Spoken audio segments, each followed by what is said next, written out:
Welcome back, word enthusiasts, to Professor Wordsworth, where we dig into the dusty archives of language to unearth the stories behind the words we use every day. Today we're examining a word that carries the weight of Norse mythology and battlefield fury, berserk. We all use it to describe an out-of-control moment, but its origins are far more specific and infinitely more fascinating. The journey of Berserk begins in Old Norse, the language of the Vikings. The word Berserker is a compound, and its meaning is the subject of scholarly debate.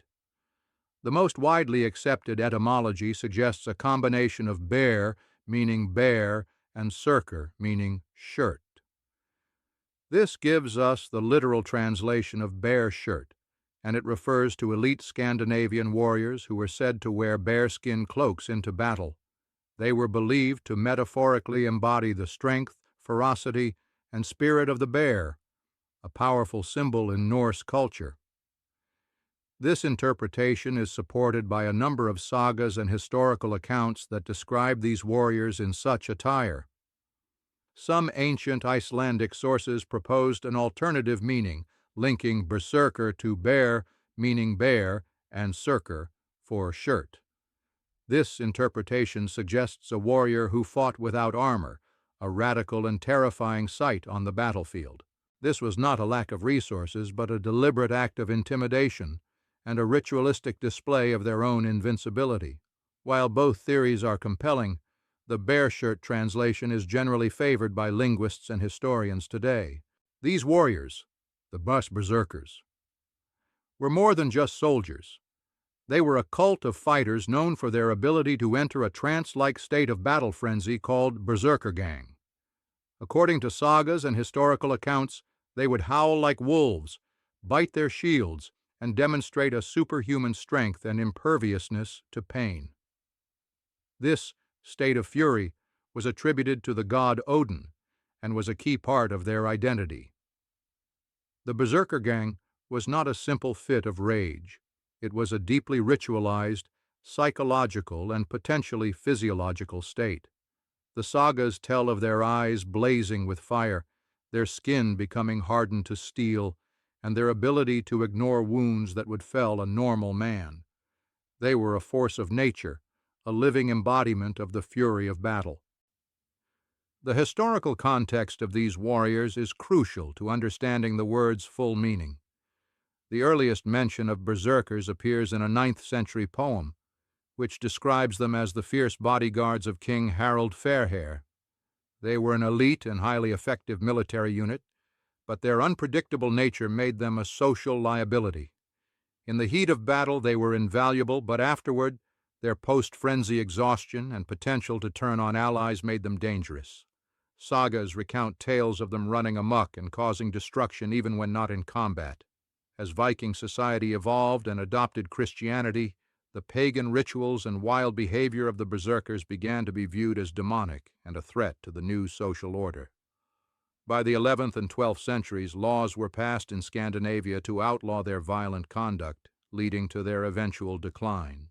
The word berserker began its slow transition from describing a specific warrior class to a more general term for violent or uncontrollable behavior.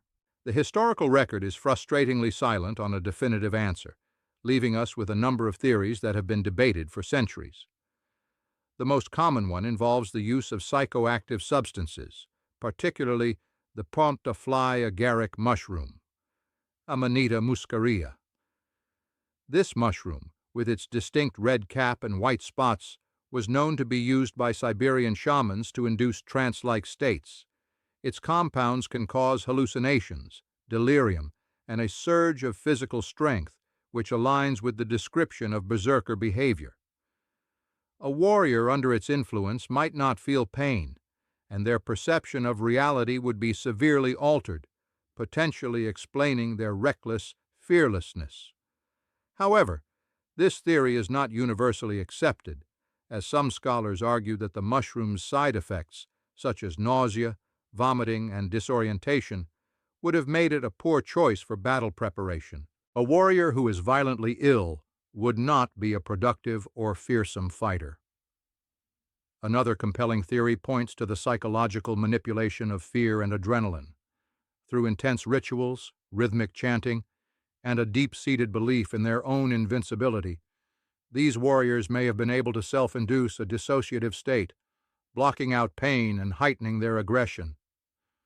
This psychological state, similar to a battle trance, could have been honed through years of training and conditioning. The sheer terror they inspired in their enemies would have further fueled their own frenzy. It's also possible the Berserker gang was a combination of these methods, a cocktail of ritual, psychology, and perhaps even a strong alcoholic drink or other herbal concoctions that turned a man into a terrifying force of nature. While we may never have a definitive answer, the mystery only adds to the word's mystique. The legend of the Berserker traveled with the Vikings and their sagas. As the Norse culture expanded and then ultimately integrated with the rest of Europe, the word Berserk continued to exist in a variety of forms. Over time, as the sagas were written down and the Viking Age faded into the mists of history, the word Berserk began to lose its specific historical context. It became a piece of folklore, a powerful but disconnected image, when it was reintroduced into the English language in the 19th century, largely thanks to Sir Walter Scott's novel The Pirate and the broader romanticism of the Viking Age. It had been transformed. No longer did it refer to a specific group of warriors, but instead it became a powerful adjective to describe anyone who has lost control in a fit of rage, excitement, or madness. The word had evolved from a noun for a person to a descriptive state of being. We can see this transition in how the word is used in modern literature and media. A character might go berserk with anger, or a machine might run berserk with a mechanical malfunction.